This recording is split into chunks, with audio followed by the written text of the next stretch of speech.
Hi అందరికీ, నేను మీ తన్వి. ఎలా ఉన్నారు అందరూ? మేము వెళ్ళిన ముంబై టూర్లో ఇది రెండో వీడియో. మేమందరం ముంబైలోని డాంబివాలికి వెళ్ళాము. ఇక్కడ రున్వల్ గార్డెన్ సిటీలో మా చిన్నమ్మ వాళ్ళ కొత్త ఫ్లాట్ గృహప్రవేశం, సత్యనారాయణ పూజ ఎలా జరిగిందో చూడండి.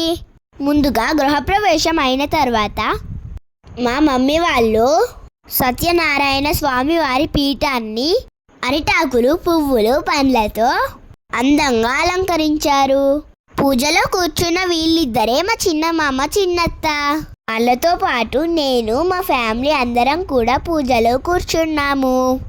మన దగ్గర అయితే సత్యనారాయణ పూజలో పంతులు గారు చెప్పే కథలు తెలుగులో ఉంటాయి కాబట్టి ఈజీగా అర్థమవుతాయి. కానీ ఇక్కడ ముంబైలో మాత్రం తెలుగు పంతులు గారు లేకపోవడం వల్ల మహారాష్ట్ర పంతులు గారితోనే పూజ చేయించారు. కానీ నాకు లాంగ్వేజ్ తెలియకపోవడం వల్ల ఏమీ అర్థం కాలేదు. తర్వాత కాసేపటికి మంగళహారతి పాటలు పాడించి పూజని కంప్లీట్ చేశారు.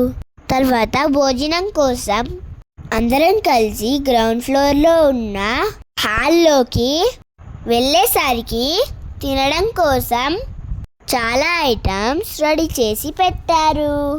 నాకైతే మహారాష్ట్ర ఫుడ్ చాలా నచ్చింది. మీకు కూడా మహారాష్ట్ర ఫుడ్ నచ్చితే కామెంట్ చేయండి. తిన్న తర్వాత నేను నా కజిన్స్తో ఫ్లాట్కి వెళ్ళి ఆటలాడుకోవడం స్టార్ట్ చేసేసాం. నెక్స్ట్ వీడియోలో రున్వల్ గార్డెన్ సిటీ ఎలా ఉందో మీకు చూపిస్తాను. తప్పకుండా చూడండి. అలాగే please like, share, subscribe my channel. Thanks for watching.